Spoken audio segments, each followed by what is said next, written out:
Good morning दोस्तों, पीके sir educational में आपका स्वागत है। आज आपके लिए फिर से हम साइंस क्वेश्चन का 50 क्वेश्चन मोस्ट इंपॉर्टेंट क्वेश्चन होगा दोस्तों, जो कि एग्जाम में ही पूछा गया है दोस्तों।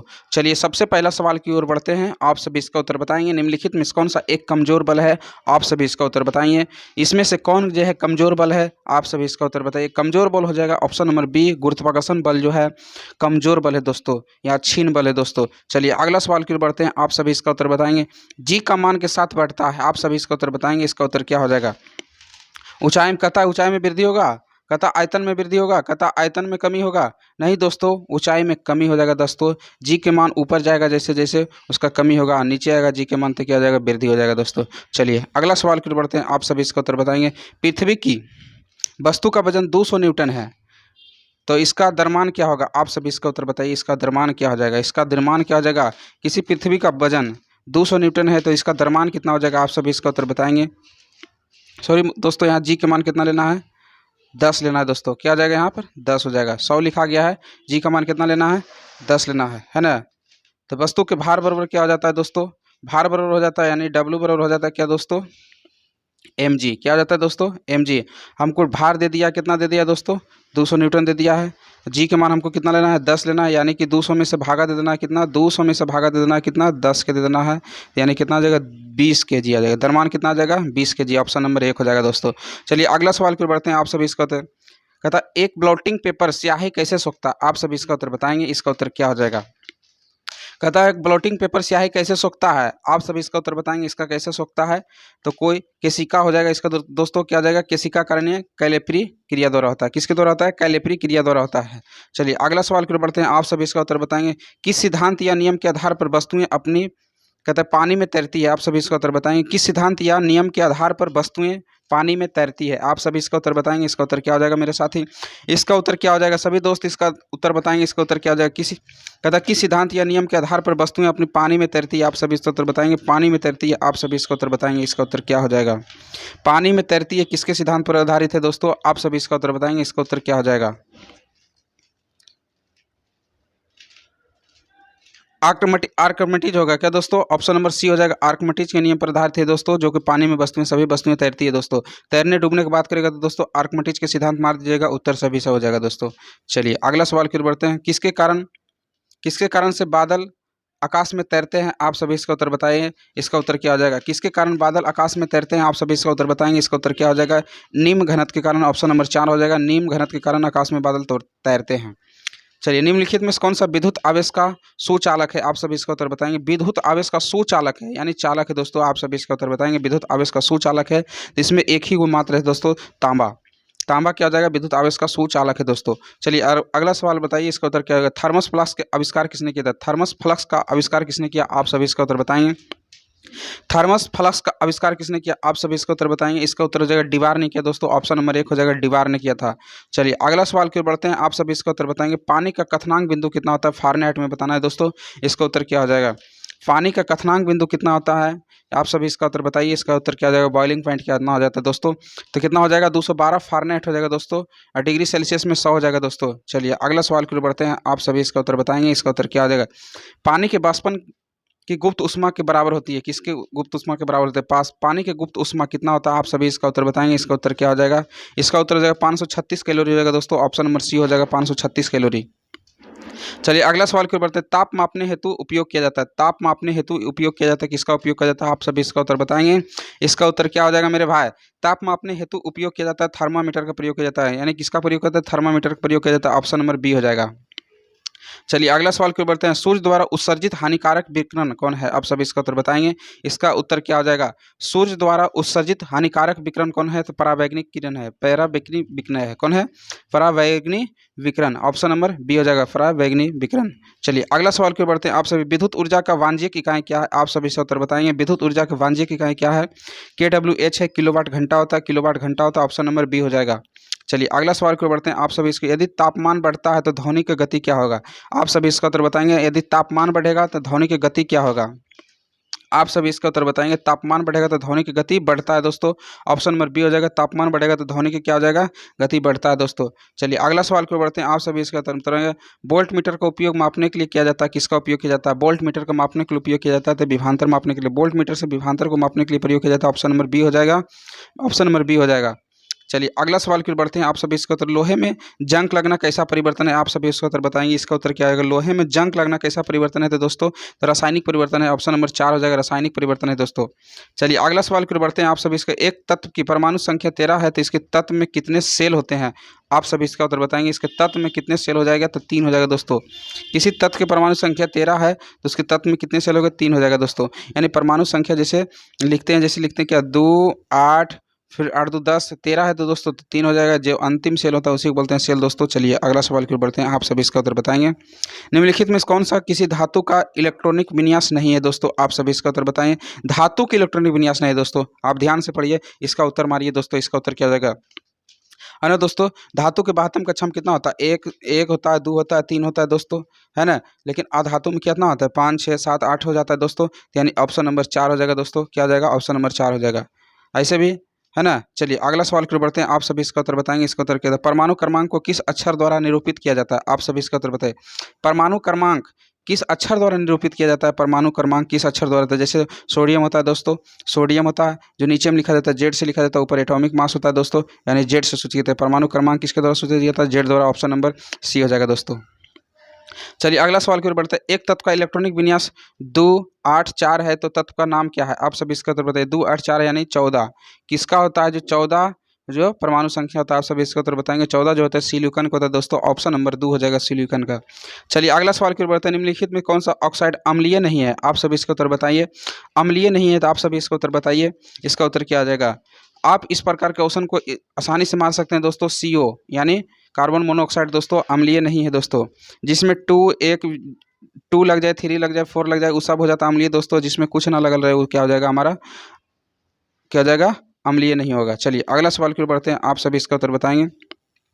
किसी धातु के तार के विद्युत का प्रवाह होता है? किसी धातु में जो है, किसी धातु में तार में विद्युत का प्रवाह कैसे होता है? आप सभी इसका उत्तर बताएंगे। इसका उत्तर क्या हो जाएगा?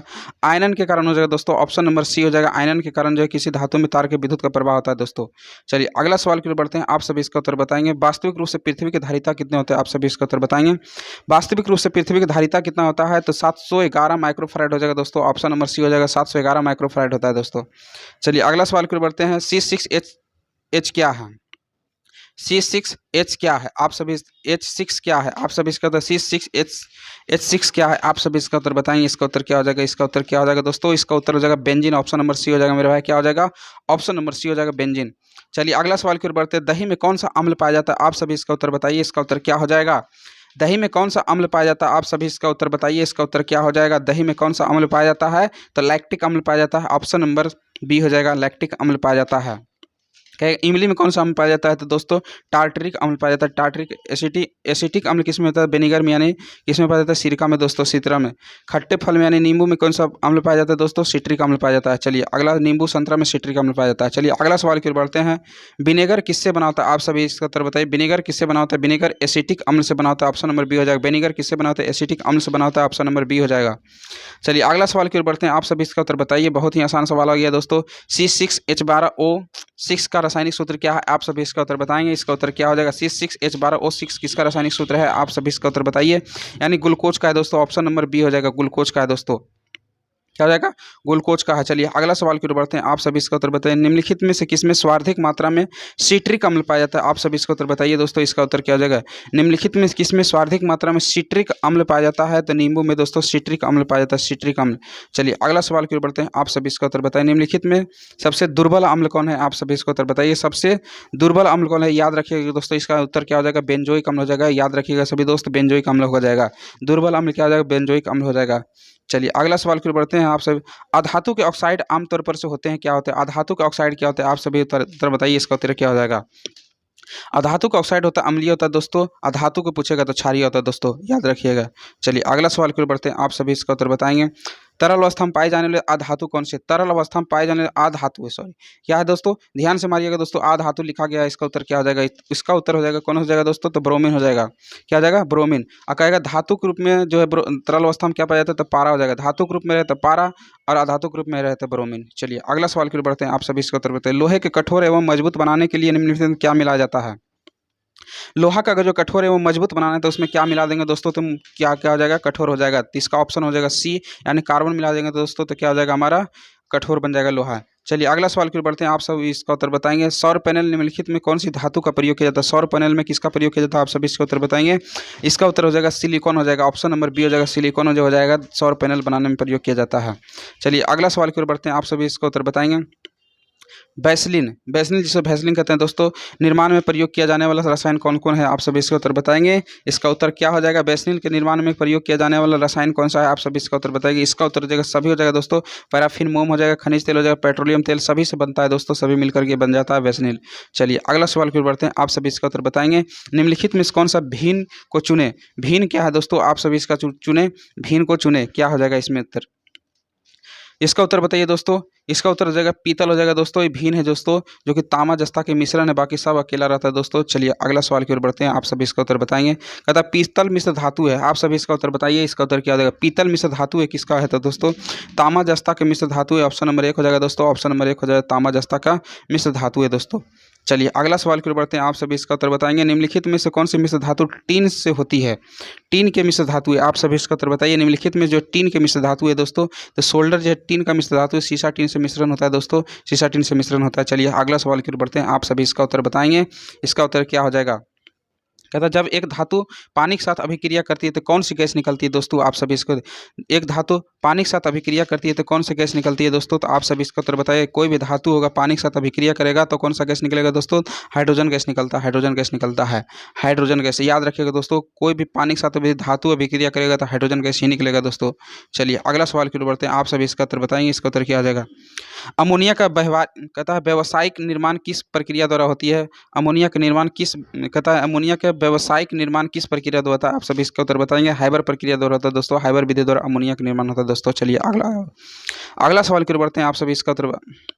कहता अग्नाशयी रस में मौजूद एंजाइम प्रोटीन को अमीनो एसिड में परिवर्तित कर देता है, कौन बदलता है दोस्तों? प्रोटीन को अमीनो एसिड में कौन परिवर्तित करता है? आप सभी इसका उत्तर बताएंगे। इसका उत्तर क्या हो जाएगा? ट्रिप्सिन एंजाइम हो जाएगा दोस्तों। ऑप्शन नंबर 1 हो जाएगा, ट्रिप्सिन एंजाइम जो है प्रोटीन को अमीनो एसिड में बदल देता है दोस्तों, अमीनो एसिड में बदल देता है। चलिए अगला सवाल की ओर बढ़ते हैं, पित्त के कार्य होता है, आप सभी इसका उत्तर बताएं। पित्त का क्या कार्य है दोस्तों? इसका सभी उत्तर बताएंगे। इसका उत्तर क्या आ जाएगा दोस्तों?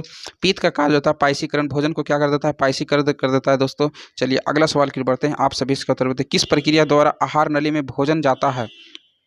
आहार नली में भोजन जाता है किस प्रक्रिया द्वारा जाता है दोस्तों? आप सभी इसका उत्तर बताएंगे। इसका उत्तर क्या हो जाएगा मेरा भाई? इसका उत्तर क्या हो जाएगा? किस प्रक्रिया द्वारा आहार नली में भोजन जाता है? तो अंतग्रहण के जाता है, अंतग्रहण के द्वारा जाता है। ऑप्शन नंबर 1 हो जाएगा, क्या हो जाएगा? अंतग्रहण के द्वारा, ऑप्शन नंबर 1 हो जाएगा। चलिए अगला सवाल की ओर बढ़ते हैं, आप सभी अगला सवाल की ओर बढ़ते हैं, आप सभी इसका उत्तर बताएंगे। कहता है निम्नलिखित में से, यहाँ क्या हो जाएगा दोस्तों? निम्नलिखित कर लीजिएगा, सुधार लीजिएगा दोस्तों। निम्नलिखित में से कौन सा एक उत्पत्ति एकृत का कार्य है? एकृत का क्या कार्य है दोस्तों? आप सभी इसका उत्तर बताइए। इस ऑप्शन में से जो है कि कौन जो है एकृत का कार्य होता है दोस्तों? तो आप सभी इसका उत्तर बताएंगे। इसका उत्तर क्या हो जाएगा? यूरिया हो जाएगा। क्या हो जाएगा? ऑप्शन नंबर बी हो जाएगा, यूरिया जो है एकृत का कार्य होता है। चलिए अगला सवाल की ओर बढ़ते हैं, आप सभी इसका उत्तर बताएंगे। निम्नलिखित में किस तत्व 3 संयोजी इलेक्ट्रॉन होते हैं? 3 संयोजी इलेक्ट्रॉन होते हैं, आप सभी इसका उत्तर बताइए। इसका उत्तर क्या? निम्नलिखित में से किस तत्व में 3 संयोजी इलेक्ट्रॉन होते हैं? आप सभी इसका उत्तर बताइए। इसका उत्तर क्या हो जाएगा? इसका उत्तर क्या? 3 संयोजी इलेक्ट्रॉन। एल्युमिनियम को देखते हैं, एल्युमिनियम के परमाणु संख्या कितना होता है? तो 13 होता है। 3 यानी अंतिम कक्षा को संयोजी इलेक्ट्रॉन बोलते हैं तो दोस्तों, तो 2 8 3, यानी कि यही तो पहले ऑप्शन हो जाएगा दोस्तों। एल्युमिनियम क्या हो जाएगा? इसका 3 संयोजी इलेक्ट्रॉन होते हैं। चलिए अगला सवाल के, इक्का सिलिकॉन के नाम से जाना जाता है, आप सभी इसका उत्तर बताइए। इक्का सिलिकॉन जाना जाता है, आप सभी इसका उत्तर बताइए। और किस नाम से जाना जाता है? तो जर्मेनियम के नाम से जाना जाता है, इक्का सिलिकॉन जाना जाता है। ऑप्शन नंबर सी हो जाएगा दोस्तों। चलिए अगला सवाल की ओर बढ़ते हैं। NaCl एक लवण है जो बनता है, आप सभी इसका उत्तर बताएंगे। इसका उत्तर क्या? NaCl किस तरह से, किस विधि द्वारा बनता है, कैसे कैसे बन जाएगा दोस्तों? तो इसमें जो है ऑप्शन नंबर 3 हो जाएगा दोस्तों। क्या हो जाएगा मेरे भाई? तीव्र अम्ल होगा और तीव्र क्षार मिल जाएगा तो NaCl बन जाएगा। क्या बन जाएगा? NaCl बन जाएगा। यानी नमक का सूत्र क्या होता है दोस्तों?